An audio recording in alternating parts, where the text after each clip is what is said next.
महाराष्ट्र में 1 साल से चल रही राजनीतिक उठापटक पर विराम लग गया।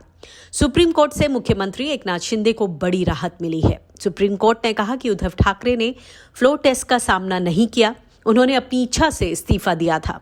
ऐसे में कोर्ट इस्तीफे को रद्द तो नहीं कर सकता है, इसलिए सुप्रीम कोर्ट पुरानी सरकार को बहाल नहीं कर सकती है। सुप्रीम कोर्ट ने राज्यपाल के फ्लोर टेस्ट को गलत भी ठहराया। हालांकि शिवसेना के बागी 16 विधायकों के बारे में फैसला स्पीकर को लेना है। सुप्रीम कोर्ट की सुनवाई के अहम बिंदुओं पर डालते हैं एक नजर।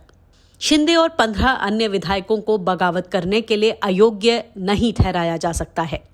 ये अधिकार स्पीकर के पास तब तक रहेगा जब तक कि सुप्रीम कोर्ट की बड़ी बेंच इस पर फैसला नहीं सुना देती है। फ्लोर टेस्ट को किसी पार्टी के आंतरिक विवाद को सुलझाने के लिए इस्तेमाल नहीं कर सकते। तत्कालीन राज्यपाल भगत सिंह कोश्यारी ने यह निष्कर्ष निकालने में गलती की थी कि ठाकरे ने विधायकों के बहुमत का समर्थन खो दिया था। राज्यपाल के पास फ्लोर टेस्ट बुलाने के लिए कोई पुख्ता आधार नहीं था। इस मामले में राज्यपाल के विवेक का प्रयोग कानून के अनुसार नहीं था। सदन के स्पीकर का शिंदे गुट की ओर से प्रस्तावित स्पीकर गोगावले को चीफ व्हिप नियुक्त करना अवैध फैसला था। स्पीकर को सिर्फ राजनीतिक दल की ओर से नियुक्त व्हिप को ही मान्यता देनी चाहिए थी। वहीं सुप्रीम कोर्ट के फैसले के बाद उद्धव ठाकरे ने अपनी राय का इजहार किया है।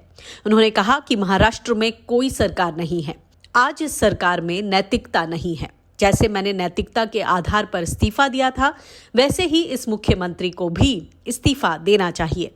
ठाकरे ने कहा कि जिन नेताओं को पार्टी ने सब कुछ दिया, उन्होंने गद्दारी की। मैं ऐसे गद्दार लोगों के साथ सरकार कैसे चलाता। उद्धव ठाकरे के वकील अभिषेक मनु सिंघवी ने कहा कि राज्यपाल का निर्णय गलत है। उन्होंने ऐसे तथ्य देखे जो वहां थे ही नहीं। आज सबसे महत्वपूर्ण निष्कर्ष यह है कि स्पीकर को तुरंत फैसला लेना चाहिए था। जब व्हिप का उल्लंघन हुआ तो राज्यपाल को खुद ही बागी विधायकों को डिस्क्वालीफाई करना चाहिए था। व्हिप किसी पॉलिटिकल पार्टी का होता है, सरकार का नहीं। ये सही बात है कि मुख्यमंत्री ने फ्लोर टेस्ट के पहले इस्तीफा ना दिया होता तो सरकार बच सकती थी। सुप्रीम कोर्ट की टिप्पणी शिंदे और बीजेपी की नैतिक हार है, लेकिन किसी न किसी तरह से शिंदे आगे भी मुख्यमंत्री पद पर कायम रहेंगे। Bureau report, Q5 network.